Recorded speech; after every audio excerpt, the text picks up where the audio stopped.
शराब कारोबार को लेकर के एक नई बहस छिड़ गई है। ये बहस मुस्लिम धर्मगुरुओं की तरफ से छेड़ी गई है, जिसमें मौलाना शहाबुद्दीन रजवी की तरफ से कहा गया है कि कोई भी मुस्लिम शराब का कारोबार नहीं कर सकता है। रिपोर्ट देखिए।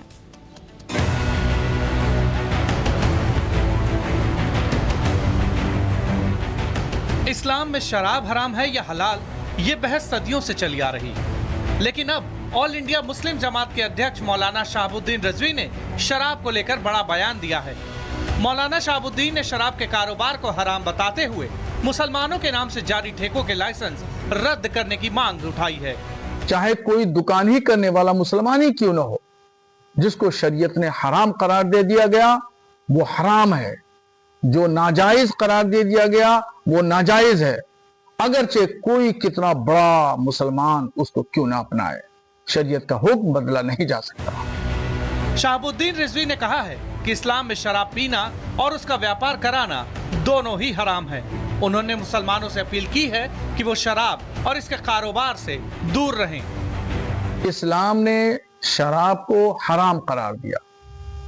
अब कोई भी इस्लाम का मानने वाला मुसलमान अगर वो शराब का कारोबार करता है या शराब खुद पीता है तो वो नाजायज काम है, गुनाह का काम है। उसको किसी सूरत पर इस्लाम इजाजत नहीं देता है। मौलाना शहाबुद्दीन रजवी के इस बयान के बाद शराब के कारोबार को लेकर नई बहस छिड़ गई है।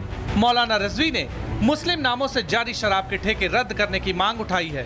उन्होंने मुसलमानों से शराब से दूर रहने की अपील की और सरकार से तत्काल लाइसेंस रद्द करने का आग्रह किया है। उनका कहना है कि शराब समाज के लिए हानिकारक और इस्लाम के सिद्धांतों के खिलाफ है। Bureau report, Republic Bharat.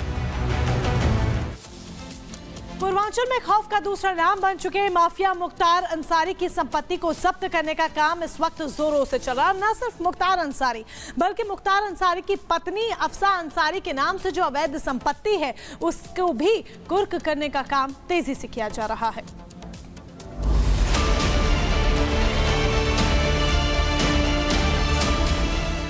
UP में योगी सरकार माफियाओं के अवैध कब्जे और संपत्तियों पर लगातार कार्रवाई कर रही है। पूर्वांचल में कुख्यात माफिया डॉन और पूर्व सपा सांसद मुख्तार अंसारी की अवैध संपत्तियों को भी अब योगी सरकार की नीतियों के तहत कुर्क किया जा रहा है। साथ ही मुख्तार के परिवार और रिश्तेदारों के नाम से कब्जा की गई अवैध संपत्तियों को भी नहीं बख्शा जा रहा। मुख्तार की फरार पत्नी के नाम पर दर्ज बेशकीमती जमीन को भी कुर्क किए जाने का फैसला जारी हो गया है। गाजीपुर की एमपी एमएलए कोर्ट ने गैंगस्टर एक्ट के तहत कुर्क किए जाने के फैसले पर अपनी मुहर लगा दी है। बीते साल 9 दिसंबर को डीएम ने अपना फैसला सुनाया था। गाजीपुर के एडीजी नीरज श्रीवास्तव ने बताया कि गाजीपुर शहरी क्षेत्र की कीमती जमीन को मुख्तार ने अपनी पत्नी के नाम पर खरीदा था। ये जमीन बल्लभ ड्योढ़ी दास नाम की है और साल 2010 में तत्कालीन विधायक रहे मुख्तार अंसारी ने अपनी पत्नी अफसा अंसारी के नाम पर इसे अवैध कमाई के जरिए खरीदा था। आज की तारीख में इस प्रॉपर्टी की कीमत 9 करोड़ 44 लाख आंकी गई है। प्रशासन ने इस संपत्ति को गैंगस्टर एक्ट के तहत जब्त करने का आदेश दे दिया है, जिसे अब अदालत ने भी मंजूरी दे दी है। ये फैसला मुख्तार अंसारी और उनके परिवार के खिलाफ चल रही कार्रवाई में एक बड़ा मोड़ है। प्रशासन की ओर से अवैध संपत्तियों पर कार्रवाई जारी है और इस मामले में आगे भी कार्रवाई की जाएगी। Bureau report, Republic Bharat. और अब खबर कुशीनगर से है, जहां गुलजार ने खुद को संजीव मिश्रा बताया। एक हिंदू परिवार से नजदीकियां बढ़ाई, उनकी बेटी को बहलाया फुसलाया और मौका मिलने पर प्रेम जाल में फंसाकर उसे अगवा भी कर लिया। परिवार कुछ दिनों तक लोग लाज के मारे शर्म में रहा, चुप रहा, लेकिन बाद में थाने में तहरीर दी और पूरा मामला लव जिहाद का निकला।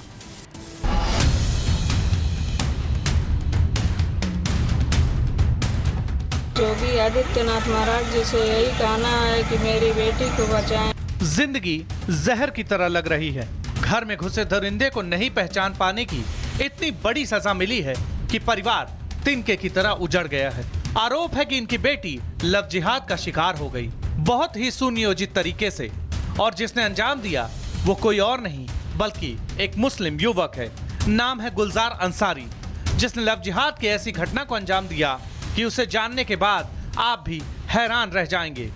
मामला कुशीनगर के नेबुआ नौरंगिया थाना क्षेत्र का है।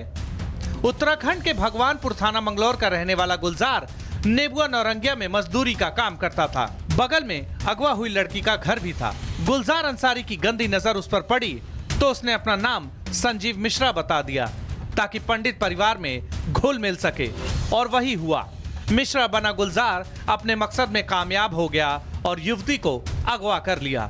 यहीं पर गुलजार नाम का एक लड़का था, हमें संजीव मिश्रा बता रहा था, और जो है उसी के झांसे में लेकर हमारी बेटी को और अपने जो है अंदर में कर लिया है, और अंदर में करके जो है यहाँ से अगवा कर दिया। गुलजार अंसारी से संजीव मिश्रा बने लव जिहादी ने युवती की मासूमियत का फायदा उठाया और उसे अपने प्रेम जाल में फंसाने में। अब बात करते हैं नापाक पाकिस्तान की। बीएलए द्वारा ट्रेन को हाईजैक करने के बाद पाक सेना बीएलए के आगे पानी भरती हुई दिखाई थी। पाक सेना की तरफ से दावा जरूर किया जा रहा है कि हमने ऑपरेशन खत्म कर दिया है, बंदूकों को रिहा करा लिया है, लेकिन जो लोग हैं उनके बयान कुछ और ही बयां कर रहे हैं, कुछ और ही गवाही दे रहे हैं।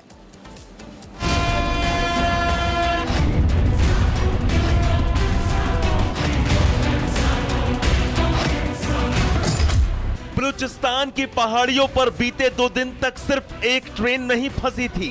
ये ट्रेन दरअसल पाकिस्तानी सेना की नाकामी और शहबाज शरीफ के खत्म हो चुके दबदबे का सबूत थी। 2 दिन तक पाकिस्तानी सेना को बीएलए ने जमकर छकाया, और 2 दिन की मेहनत के बाद अब पाकिस्तानी सेना का दावा है कि उसने बीएलए के शिकंजे से जाफर एक्सप्रेस को छुड़ा लिया है।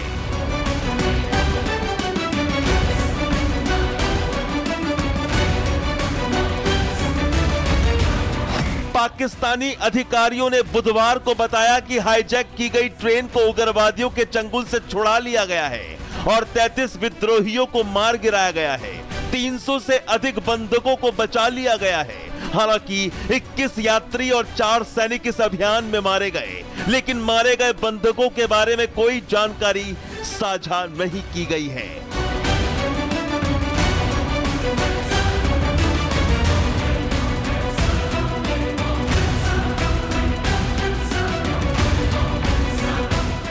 दूसरी ओर इस अभियान के पूरा होने के बाद शहबाज शरीफ ने अपनी पीठ थपथपाने में कोई देरी नहीं की। 2 दिन से जो शहबाज शरीफ किसी कोने में दुबके हुए थे, वो अब इस ऑपरेशन के खत्म होने के बाद सोशल मीडिया पर नजर आए। पाकिस्तान के प्रधानमंत्री शहबाज शरीफ ने सोशल मीडिया पर लिखा, मुख्यमंत्री सरफराज बुख्ती से बात की, जिन्होंने मुझे जाफर एक्सप्रेस पर हुए जघन्य आतंकवादी हमले के बारे में हर जानकारी दी। इस नृशंस कृत्य से पूरा देश स्तब्ध है और निर्दोष लोगों की जान जाने से दुखी है। ऐसी कायरतापूर्ण हरकतें पाकिस्तान की शांति के संकल्प को हिला नहीं पाएंगी। मैं शहीदों के परिवारों के प्रति संवेदना व्यक्त करता हूं। अल्लाह उन्हें जन्नत में सबसे ऊंची जगह दे और घायलों को शीघ्र स्वस्थ होने की दुआ दे। दर्जनों आतंकवादियों को जहन्नुम भेजा जा चुका है। बीएलए के